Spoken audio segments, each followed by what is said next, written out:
Kemampuan digital sangat penting di era revolusi industri 4.0 dan masyarakat 5.0, di mana teknologi seperti kecerdasan artifisial, mahadata, dan Internet of Things atau IoT semakin banyak digunakan di berbagai sektor. Salah satu cara untuk meningkatkan keterampilan digital adalah dengan penguatan literasi digital, coding, dan kecerdasan artifisial atau KA.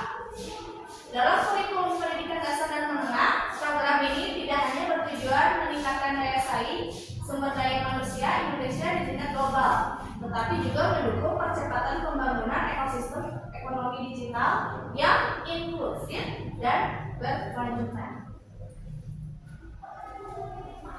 Nah, di sini ada pengenalan perangkat kecerdasan artifisial.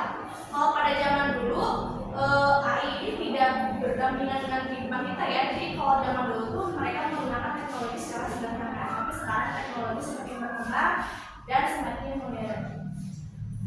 Nah, di era simbolik, sistem awal mengandalkan logika dan aturan eksplisit. Pembelajaran mesin peralihan ke algoritma yang dapat belajar dari data tanpa pemrograman yang eksplisit. Ada yang namanya deep learning, puncak evolusi KA dengan jaringan saraf tiruan yang mendalam didorong oleh peningkatan daya komputasi, ketersediaan big data, dan algoritma yang lebih efisien. Mungkin kalian suka lihat di sini kayak aplikasi tentang pendeteksi penyakit dini. Tahu kan? Nah, itu adalah salah satu cara kerja AI dalam kehidupan manusia. Jadi AI itu berkembang dalam berbagai bidang, contohnya bidang kesehatan, bidang pendidikan, bidang industri, dan masih banyak bidang-bidang lainnya. Jadi kan kalian kan di sini generasi apa kalian? Milenial. Gen Z. Nah, generasi Gen Z dan generasi Alpha. Gen Alpha itu kalian selalu berdampingan dengan AI. Jadi mungkin di tahun depan, di tahun 2026 ayat teknologi itu lebih maju. Nah, bisa kalian bayangin nggak kalau suatu saat Indonesia itu mempunyai teknologi yang lebih modern dari negara Jepang? Pasti kalian jurusan RPL ya, kan pasti sudah berkecimpung di dunia software. Nah, kalian sudah bisa berpikir mau buat apa nanti di masa depan. Jadi semakin semakin kalian besar, semakin pula kalian berkembang mindset dan mindfulnya. Nah, ini yang tadi yang saya jelasin. Ada yang namanya era simbolik, deep learning, dan pembelajaran mesin. Jadi kalau era simbolik ini kita mulai dengan KA, dimulai dengan sistem berbasis logika dan aturan. Kelas 10 kalian sudah belajar algoritma kan? Ya. Nah, algoritma itu kan berarti salah satu susunan-susunan yang bisa memecahkan masalah serta menimbulkan solusi atau mendapatkan solusi untuk masalah kalian. Jadi harus berbasis logika dan aturan. Contoh nih kayak tadi yang aplikasi pendeteksi penyakit. Pasti kalau misalnya kalian mengetik di form pertanyaannya, misalnya kalian mengetik gejala-gejalanya seperti misalnya batuk, pilek, demam, enter nih. Pasti nanti jawabannya Anda menderita penyakit ini. Nah, itu si aturan itu sudah diatur oleh manusia. Jadi apa yang kita bikin balik lagi kepada kita. Dan jangan sampai apa yang kita bikin itu malah membuat keliru persepsi. Jadi jangan sampai. Ya. Lalu ada pembelajaran mesin dari si logika diturunkan ke mesin. Mesinnya mesin apa? Komputer. Ya, kayak contoh nih, ada beberapa mesin pencarian kayak Google. Google sudah pakai AI nggak? Ya. Itu salah satu contohnya. Ya. Setelah pembelajaran mesin kita ke deep learning. Deep learning itu adalah proses pembelajaran mendalam. Nah, KA mencapai puncaknya dengan JST atau jaringan saraf tiruan yang mendalam. Maksudnya apa? Anak kecil, balita atau TK, mereka sudah bisa menggunakan handphone dengan mudah. Contoh, YouTube. Kan anak kecil mah belum bisa ngetik ya, tapi dia bisa searching. Gimana caranya? Berarti dia si AI ini sudah berdampingan dengan Gen Alpha dong. Nah, itu salah satu contohnya. Nah, kalian jangan kalah sama generasi yang sekarang sedang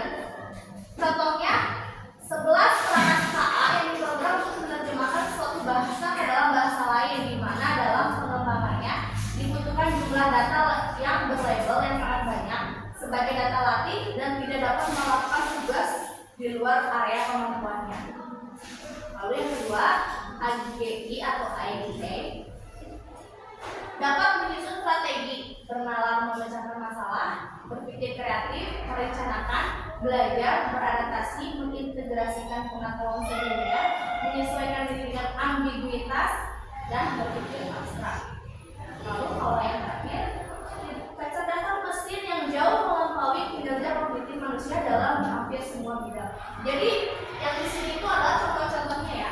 Contoh-contoh kalau misalnya dia masuknya ke bidang apa sih? Kayak misalnya nih, dalam berperang, bagaimana caranya polisi militer atau TNI merencanakan strategi perang? Dia menggunakan AI. Bagaimana caranya? Dia pasti apa? Ya, pakai drone, terus menggunakan simulasi atau simulator.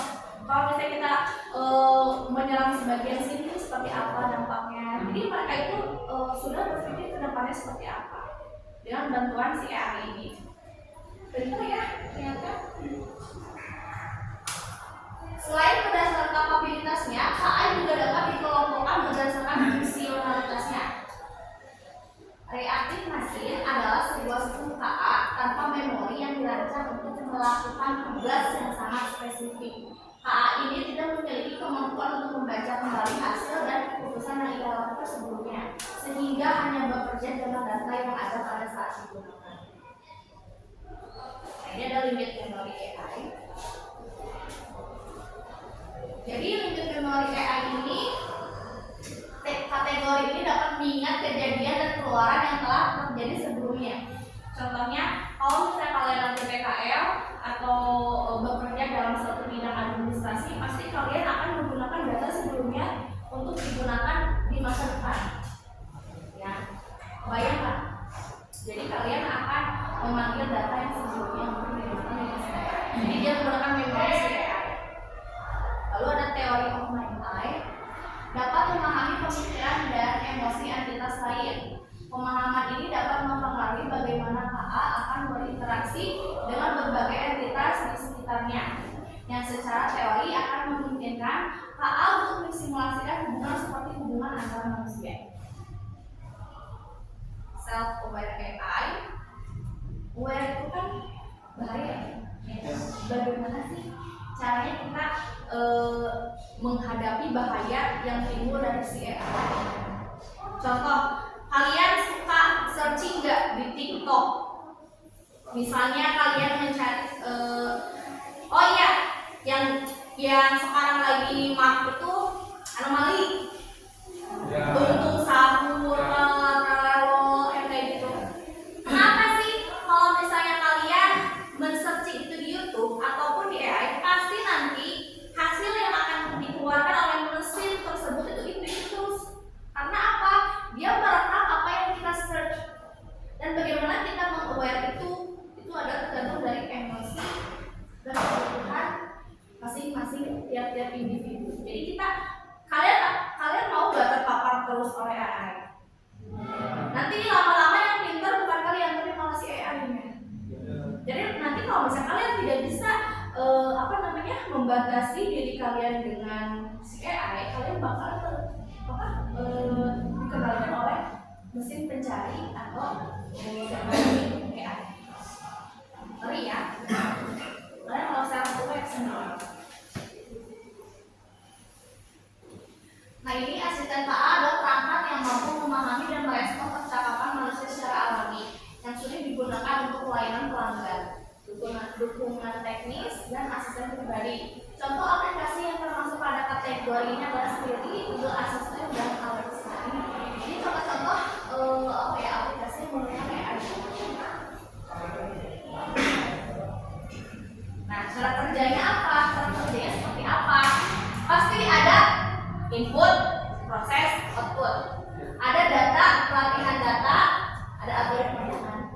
Lalu prediksinya apa? Misalnya tadi pertanyaan.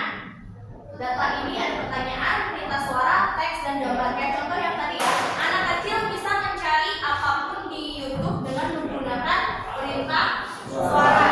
Lalu dia diproses di algoritma berdasarkan KA dan dia langsung melakukan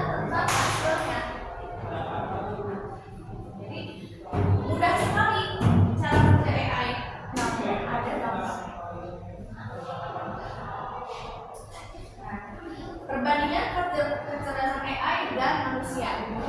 Coba kita bisa lihat ya perbandingan kecerdasan apa yang kita buat dan yang buatnya. Kecerdasan AI dan kecerdasan manusia, kalau AI itu tidak memiliki perasaan, hanya memiliki instruksi dan atau mengikuti instruksi.